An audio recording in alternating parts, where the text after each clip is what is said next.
we're not really necessarily buying ugly houses. We're helping people out of ugly situations. We're teaching people all the different components of this business, whether it's fix and flip, whether it's holding to build a rental portfolio, whether it's wholesaling, assigning, things of that nature. So there's a lot of different revenue streams built into this business.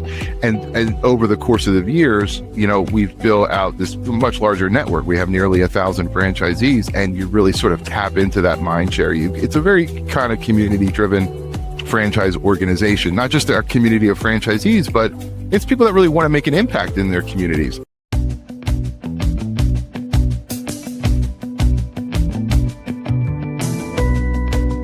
Hello, everyone, and thanks for tuning in to the latest edition of Fran Coach's Franchising 101 podcast. I am Tim Parmeter, founder and CEO of Fran Coach and your podcast host. Today, we're going to welcome in one of our franchise partners to talk about their brand. Today's featured franchise is one of the largest franchises in the United States. It's probably one that you have heard of, but not by their actual name. It features several ways for franchise owners to grow their business with a very low overhead and incredibly low labor model. Kind of intriguing, right? Well, we'll get to that brand here in a second, but first, a quick reminder of who we are here at Fran Coach. At Fran Coach, we are the premier franchise consulting firm. Our number one goal is to not sell you a franchise. We don't sell anything here at Fran Coach. Our goal is to properly educate you on franchise ownership, to first determine if it's something you should do. Maybe not, but that's okay. But maybe it is. And if it is the right path for you, then we're going to work to find your absolute best fit. Not my best fit, not anybody else's, yours. This is your chance to be selfish, folks. You get to be selfish without getting in trouble in this journey. It's going to be the most individualized, personalized thing you ever do, maybe outside of dating, right? So that's us here at Fran Coach. Let's get to our guest now. All right, we are back now with our guests from HomeVestors, Mike Oberholtzer, Vice President of Franchise Development, and Lesly Harden, our broker liaison for HomeVestors. And Mike, as soon as I did that, I realized I forgot one incredibly important thing, and with somebody whose last name was Parmeter. What the hell was I thinking with that? Mike, say your last name for us, so we all know that I butchered it, and you can make fun of me. You were pretty close to it. I was like, oh wow, that's the first time he said that out loud. It's Mike Oberholtzer. It's just how it spells, but it's a lot of syllables there. So exactly, and let's be honest, we're all in franchising, so we ain't too bright. So we need to keep it simple. So you are Mike, and I am Tim. And then, Lesly, yours is easy also. So cool. So guys, thanks for joining us. We want to dive into the kind of amazing, it's everywhere, but hidden world of HomeVestors. We buy ugly houses. I definitely want to know why you're calling my house ugly here in a little bit, but we'll get into that. But franchising is a people business. Give us a little bit of you guys' scoop and background. Kind of how you got into this crazy world of franchising. Yeah, Lesly, do you want to go first? Sure. So right out of college, I decided that I wanted to help people through art education, specifically children between the ages of 4 and 17 years old. I started an art studio that developed into a series of art studios in South Florida. And as I was getting more and more experience, because I was only 24 years old at the time, learned a lot. One of the children's parents said, you know what, this would be interesting if you could franchise it. You would have it all over the country. And that kind of propelled and kind of snowballed into that small operation. And that's kind of how I got introduced to franchising. I had no idea what an FDD was. I had no idea what process and procedures were about, because I was learning all of that along the way. And like I said, it was a lot. It's a great learning experience, but seeing myself now and then, I probably would have wanted to purchase something already created that I didn't have to do from scratch. Right. Awesome. Super cool. Mike, give us the Mike scoop. Yeah. So I think this September will be my 20th anniversary in franchising. Oh, wow. Started out at a regional automotive franchise called Cotman Transmission. I was doing I was on the finance side. Actually, when I first started, I was helping new business owners get their SBA loans together so that they could launch their business. Pretty, I think a year after working at that, Cotman and Amco being the much bigger player in the space, they merged, and I kind of raised my hand and says, I would like to help people get into this business. I'd learned so much about it from the lending side, and ended up moving over to franchise sales or franchise development, and I've never looked back. I've been with several different companies in all different sectors, home services and automotive, clearly, and spent 9 years with H&R Block in their franchise acquisitions team.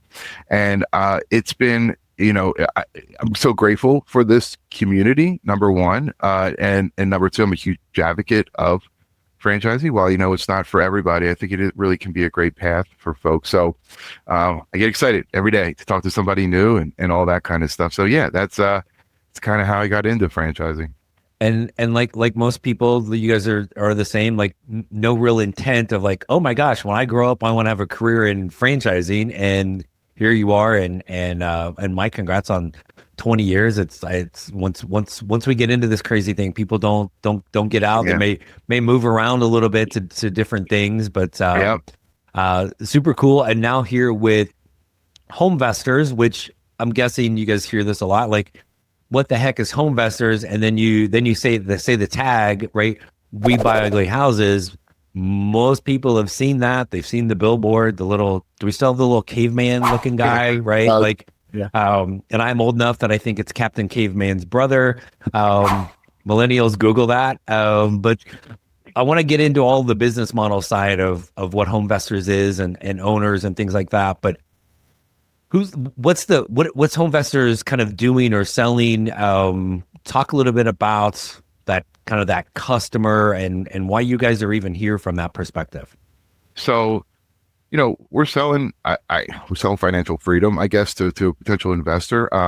It's a nice thing about this. So, people kind of have a general understanding of real estate, right? They're like, they've seen the HGTV shows. I can go flip a house. That looks fun, right? So a lot of people have bought homes, obviously, and some people, bought second and third or investment properties. And anyway, there's a lot of mistakes that could be made in that, right? And buying a house and not buying it right, or not having the right contractors, or whatever the case might be. There's the TV shows and the gurus out there make it seem very easy, and it's just not. And so, 30 years ago, when HomeVestors started this business, it started with a lot of really smart, mortgage folks, real estate folks, and we had build out this system that could be replicated. And I think the biggest thing that, we've come to kind of find over the last 30 years being in business is that we're people that want to help other people, right? And that's actually the first 3 words of our mission statement, is to help others. And so you had said, I don't know if it was while we were recording or not, you said about, why do you call my house ugly? And I think you very quickly understand that we're not really necessarily buying ugly houses. We're helping people out of ugly situations. And we're not always going to be the best solution, but what we have is I'll consider a low cost, franchise system, because you can get into this in most markets for, 150 or below. Biggest chunk of that being your ad spend, right? Because that's kind of the secret sauce. But we're teaching people all the different components of this business, whether it's fix and flip, whether it's holding to build a rental portfolio, whether it's wholesaling, assigning, things of that nature. So there's a lot of different revenue streams built into this business.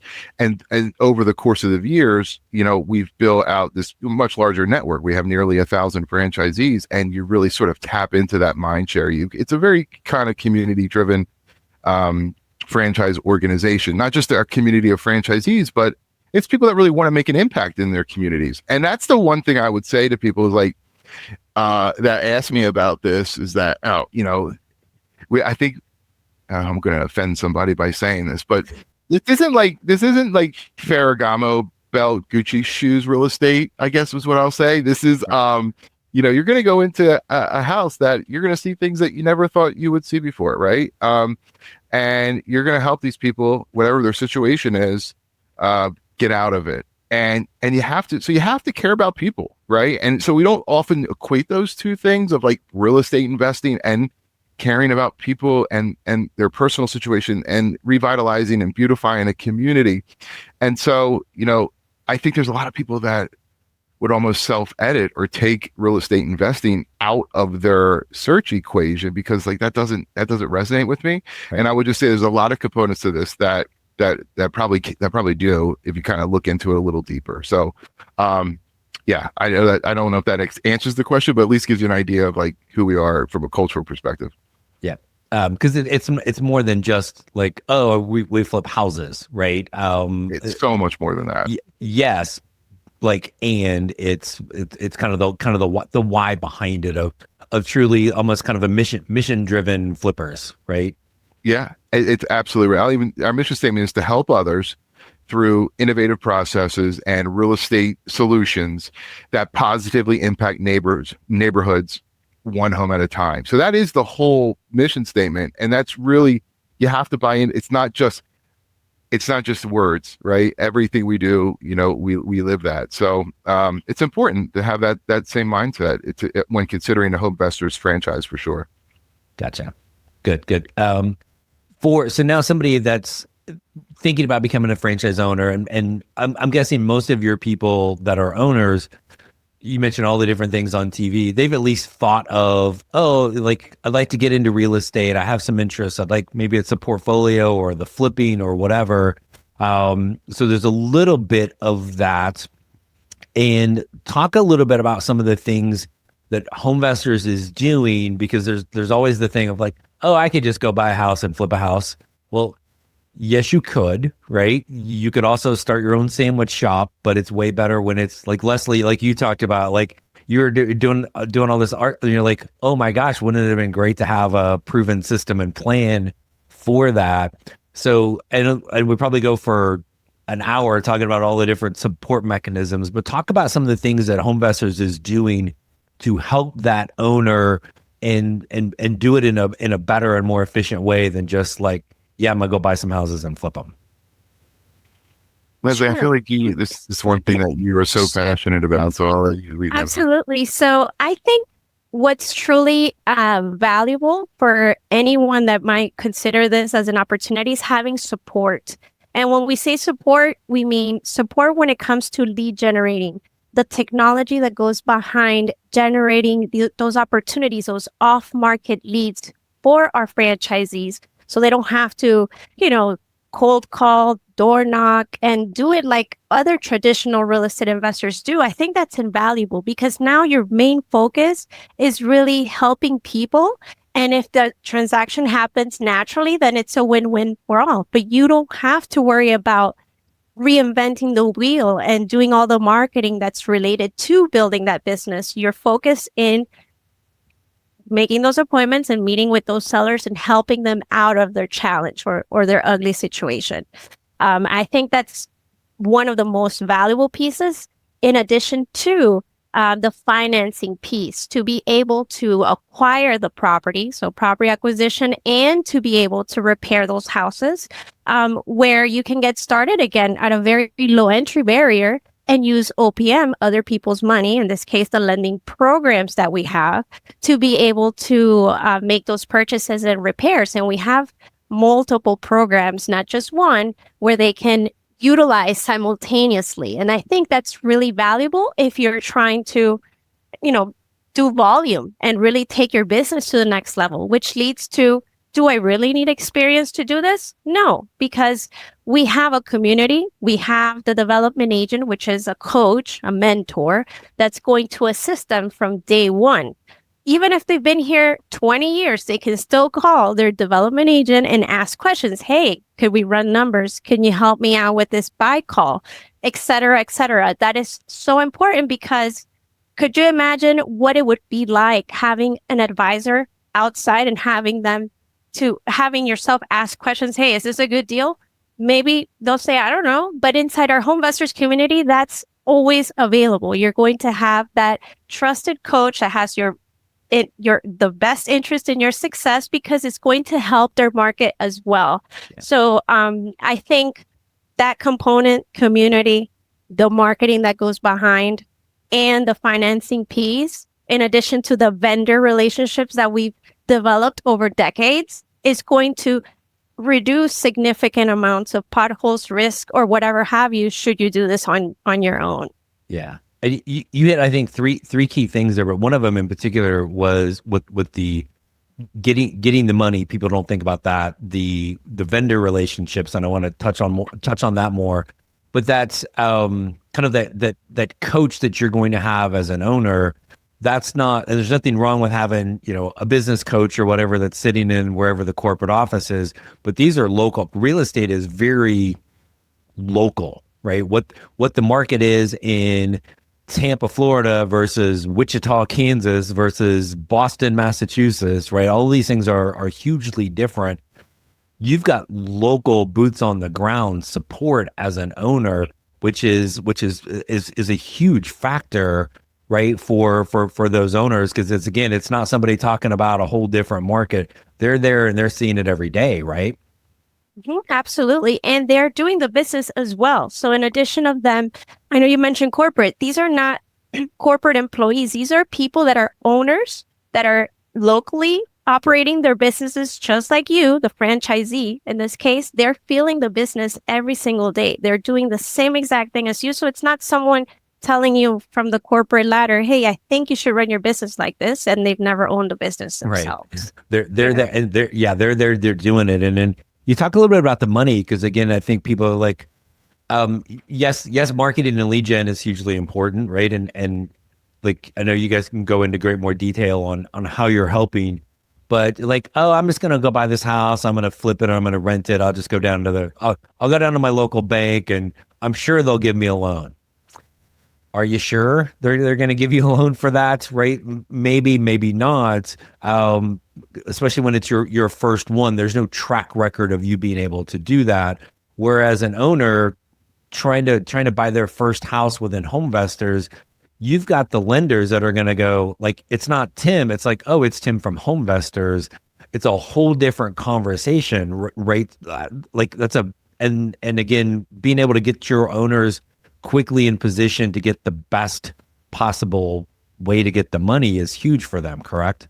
Oh, absolutely. I think, in fact, I don't know if this is like out of term or I don't know what legal would say, but at the end of the day, it's almost like pre-approved, guaranteed money, I don't know if I'm allowed to say that, but in a fashion it is, because people that come into our business, obviously they have a certain criteria for credit score. And because we have developed these relationships and we have the pool and the buying power to do this, they're able to have a better, I would say, outcome, or, they have just a better, I guess, rate of success, because we've been doing it for so long and we have all the data to support that. Yeah, I'll do that legal disclaimer for solutions. Only thing I'll add to that is, we have a sister company, Silver Hill, and they're probably our most a lender that's used mostly by our franchisees. And to Leslie's point is that we actually use their lending criteria as part of the vetting process for a franchise candidate. Essentially saying, like, since we're using their lending, their criteria, credit score, and things of that nature, then your chances of approval with them are significantly higher. I don't know if I would use the word guaranteed, because that word just scares me. Anyway, and there are parameters, right? Yes, there are.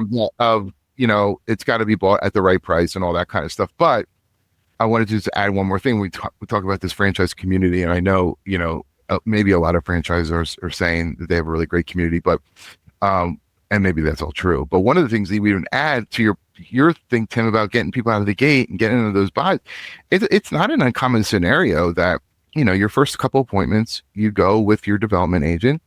And maybe the deal that came up is a little bit outside of the comfort level of that franchisee. It's not uncommon for that DA to say, well, let's do it together.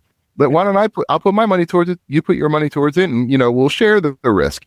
And that's that. When we talk about community, that's that level of that. Like, it's not uncommon for our franchisees to do deals with each other all across the country, and all that kind of stuff too. And Leslie mentioned vendors, and you, Tim, you mentioned that too. And I want to just take it a step further to say that our vendor, we have a vendor relationship team, and the vendor contracts that we have saved our franchisees $10 million last year, not like for the life of the franchise, last year alone. So when you go to Sherwin-Williams and you need 18 gallons of paint to do the inside and outside, that price is going to be way lower than if you did it on your own. Or you have to go to Floor and Decor, you have to go to Lowe's or Home, and so that is that power in numbers where you're like, yeah, I can do this on my own, but why would I? Kind of, people don't realize the power behind buying power of a franchise, right? And you think of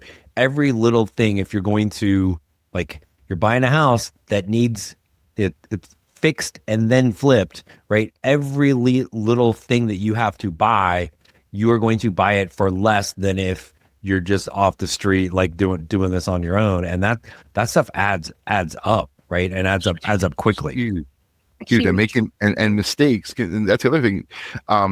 Usually when you become a new franchisee in a market, I'll say Philadelphia because that's where I live.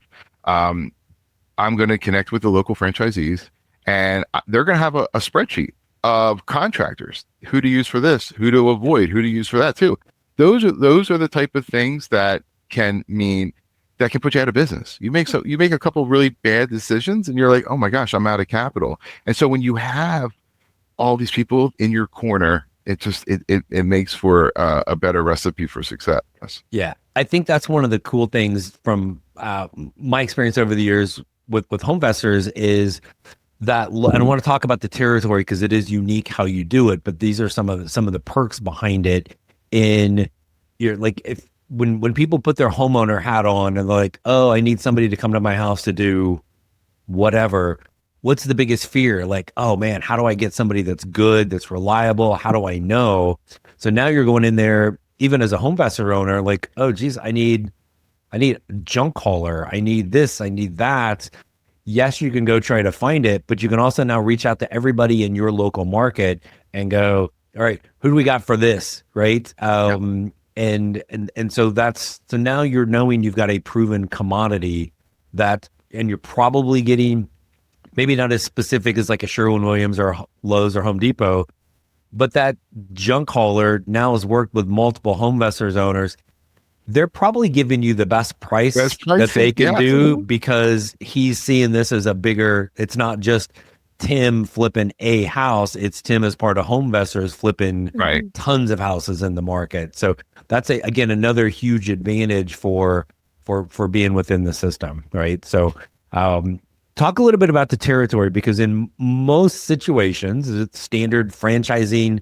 Hey, this is the Franchising 101 podcast, so let's educate people on how this works, right? Is a franchise has a territory, like we're going to draw a circle, it's zip codes, it's whatever, population, household, business count, whatever it might be.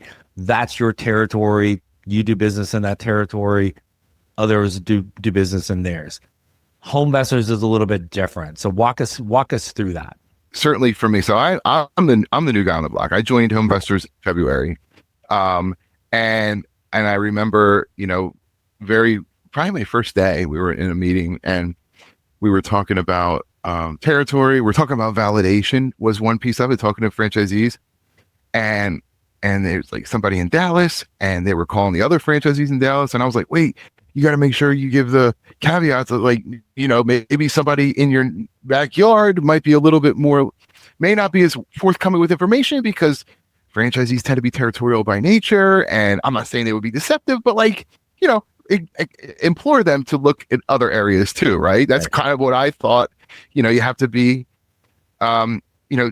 keep that in the back of your mind. And they're like, oh, no. Our franchisees get really excited when another franchisee comes in. I said, oh, okay, cool. And I said, why? I knew all the answers just in general about brand awareness and more marketing dollars being spent. And this is that, just to a bigger scale, right? So and how it works is, and I think it's pretty interesting, and I think it makes a lot of logical sense when you look at it this way, is that, okay, so I already mentioned before, probably the biggest part of the investment is having how many dollars you're going to spend in marketing. And you have that in a bucket. Let's call that 7-8 months as part of your investment, plus your franchisee and some startup costs. And if I'm going into Philadelphia and I'm talking to our ad council president, and they say, where you're at, the county that you're in and all that kind of stuff, you should be spending, let's say, $10,000 a month. I'm not sure if that's the number. And I'm going to say, well, I'd like to spend 15, or maybe I'd like to spend 5. You have that flexibility as a franchisee in our system. So how it works is that you are buying into in most areas, you're buying into the DMA. Now, Atlanta may be broken up into parts. Dallas maybe have some different parts, but you're buying into that area.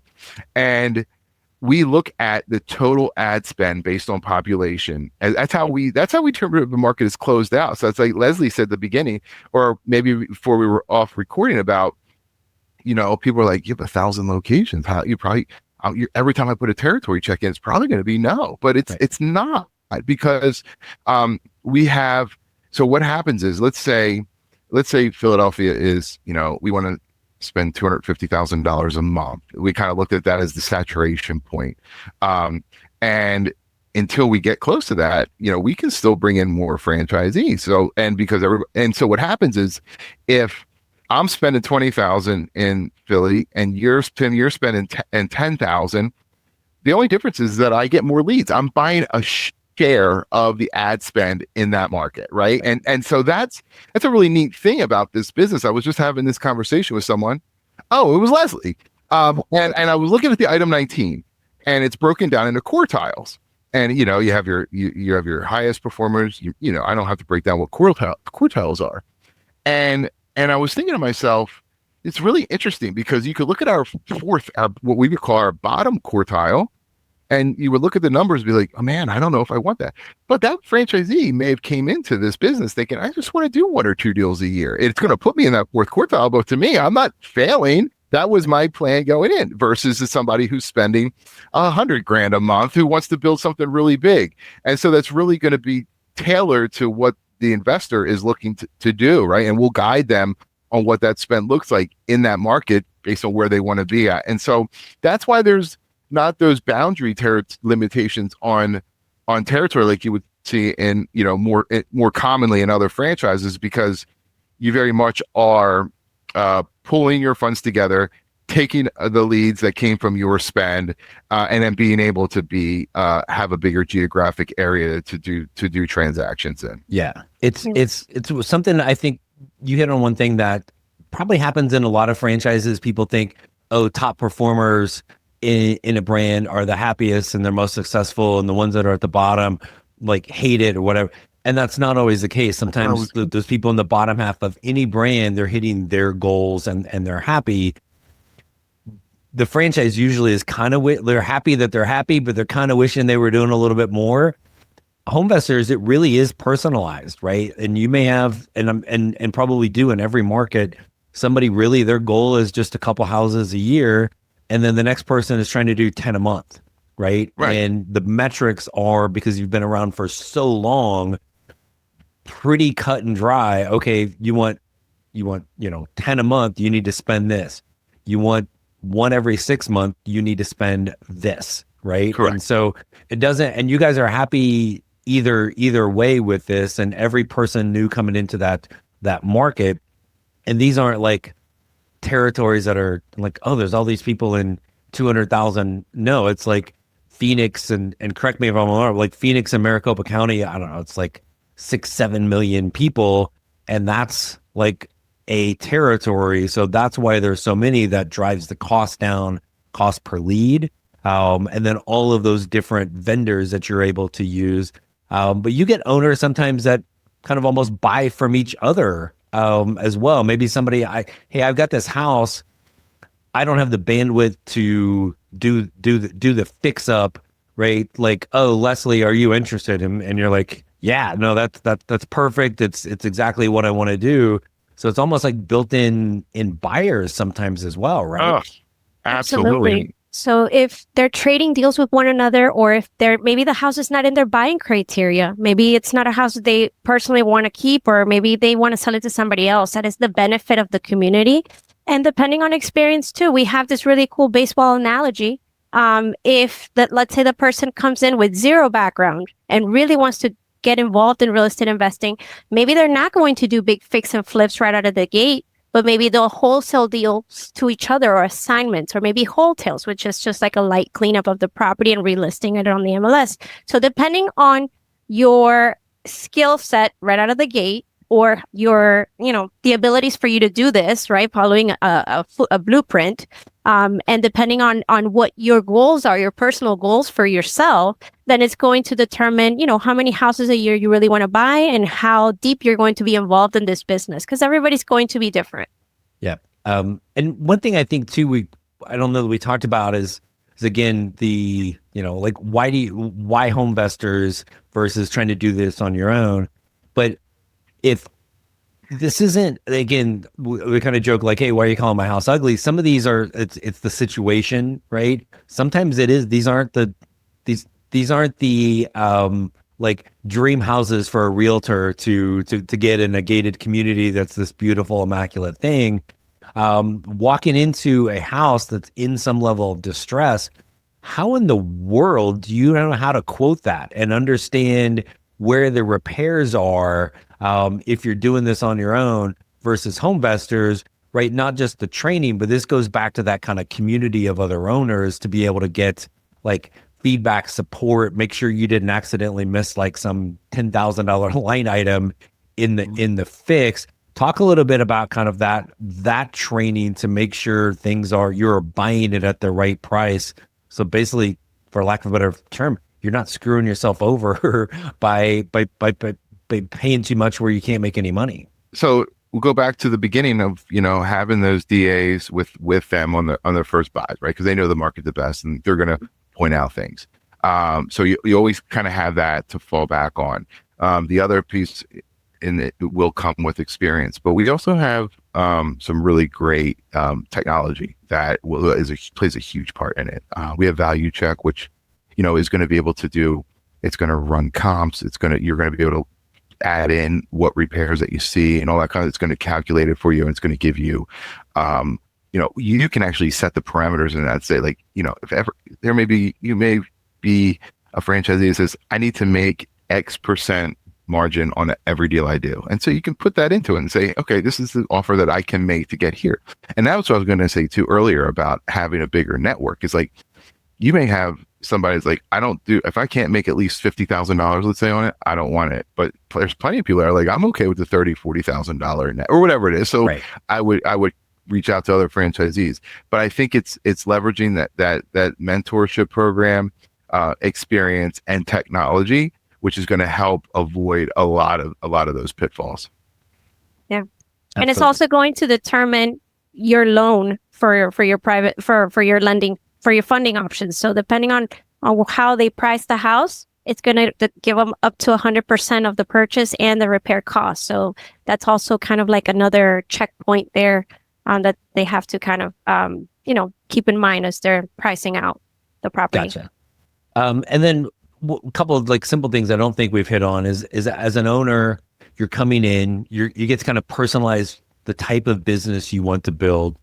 You don't necessarily need any staff. You don't necessarily need an office, any of those things necessarily. So you're able to start with really low overhead, really essentially other than the marketing spend, which is going to be based on how big you want to grow the business. Is that kind of an accurate depiction? Absolutely. This is 100% home-based. You could do it by yourself, and as you gradually continue to grow, then you can maybe add an administrator, but you can totally do this starting off alone from your house. Awesome. The biggest key, I think, is you have to answer the phone when the phone rings, right? And Absolutely. So people ask, can we do the semi-absentee? Can you do it, And the answer is yes. I mean, it's just like any business. First of all, I don't even know why I just said semi-absentee. I made it my New Year's resolution last year to never say that again. The only reason is I don't think it's a bad word. I just think that you ask 10 different franchisors the definition of semi-absentee, you're going to get 10 different answers. So I kind of just now I've gotten the habit of saying full-time and part-time. It's just like any business. The more that the owner does, the more cash flow, maybe, and then the more they have people doing it, you have, more costs, more expenses on an ongoing basis, but you're still building equity in both scenarios. It just depends on, and so as long as you have somebody because that phone, someone's going to call 1-800, 44 buyer, and it's going to go to, it's going to come to your phone. I know some of our franchisees have an old school flip phone that that's the only number. If it rings, that means that's somebody who was looking to sell a house. So whether that's the owner, whether it's a buyer, whoever it is, you got to be able to answer that phone because it's speed to lead and all that kind of stuff is really. You're going to spend the money on the marketing to make the phone ring. Yes. Answer the dang phone, right? Yes, for sure. Yeah. Oh, yes. Very cool. I'll throw this out to both of you guys, and I greatly appreciate all of your time and the information on HomeVestors and just the overwhelming amount of and ways in which HomeVestors is supporting their owners. Anything maybe we've missed that you guys would like to share about HomeVestors? I'll throw that out to both of you real fast, and then I'll let you get back to your days. So I got a couple little things that I think that I want to bring some note to.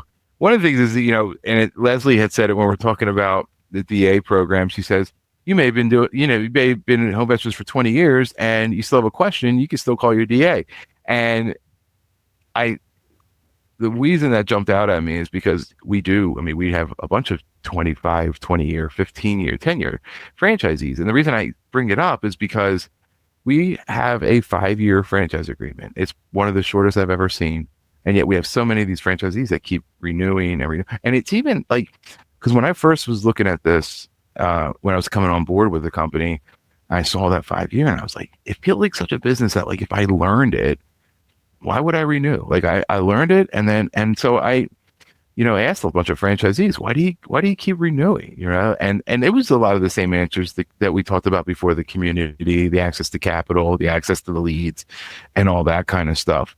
And I just think it's really telling, right? We want you to be happy and successful. We're not, the one thing I feel that there's like a misconception with a lot of franchises, I'm just kind of talking to your audience too. And I hope my fellow franchisors are in the same thought process, is like, we're not trying to put handcuffs on you, but we certainly want to give you guardrails. And if you can run your business and stay within the guardrails, you're going to have a better chance of success. And that's holds very true with this business. And we've talked, I think the theme of this episode, if you will, has been like, I don't know, customization, like, and whether your investment appetite is 100, 150, or 500, 600, 700,000, whatever it is, you could find that in HomeVestors and grow your business accordingly with that. So I think noting that lower, less amount of years franchise agreement, and then the amount of people that just keep coming back, I think is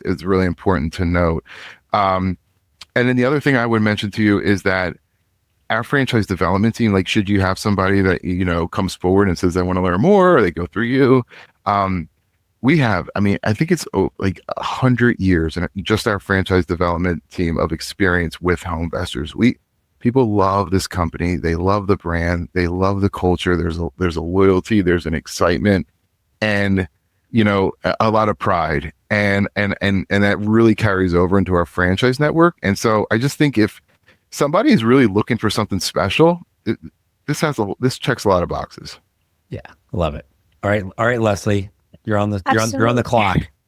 I think at the end of the day, giving access to real estate investing in general to the masses, it is so, for me, is gratifying, because to some it may seem like a really far-fetched dream, right? To get started with maybe a low entry barrier, and having access to the community, I think adds so much more value, because you don't really know what you don't know. You may have an idea based on Instagram reels or TV shows and things like that.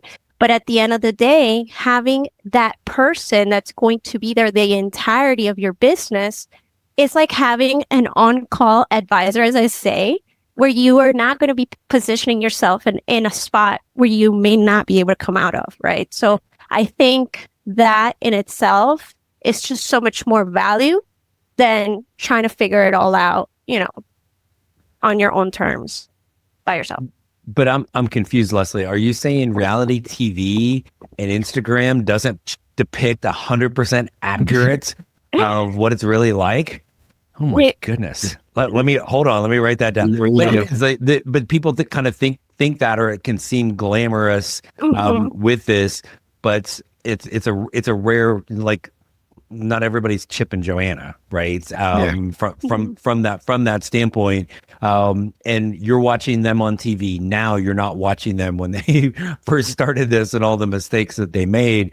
Just franchising in general is giving you the plan to follow, right? And if the plan and what you're doing as an owner, that get out of bed test, is you have an interest in real estate, right? You think this would be a fun, cool thing to do. You want to make a difference and help people, and you want to have a big community of like-minded owners to work with and communicate with and help one another, then guess what, folks? HomeVestors might be the one for you. So, Mike, Leslie, I can't thank you guys enough for coming on to chat with us today and tell us a little bit about HomeVestors.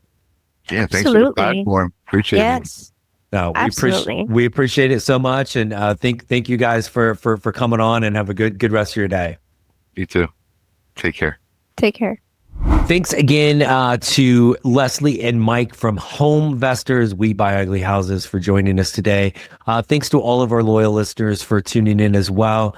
We hope the Franchising 101 podcast continues to provide valuable insight into the amazing possibilities that can be achieved with franchise ownership. If HomeVestors or anything else might be the thing for you, reach out to our team at francoach.net. We are here to help you, again, figure out if you should own one and find your best match. Also, be sure to, if you haven't yet, click that little like, subscribe, follow button wherever you're checking out the podcast. Don't forget our completely revamped YouTube channel also has our TV show, The Franchising 360 Show. You can find that live on Biz TV every Friday, 8 Eastern, 5 Pacific.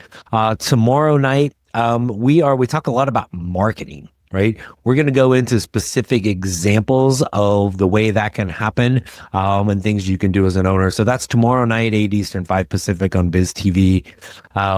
I guess if you have plans tomorrow night on Friday that you can't hit it, check out our YouTube channel next week. It'll be there. That is a little bit about us. Again, when you're ready to learn more, to figure out if this is for you, we're here at francoach.net to book a call with our team. There's never any fee. We're here to help you create your better tomorrow. Thanks for tuning in. We'll see you next week.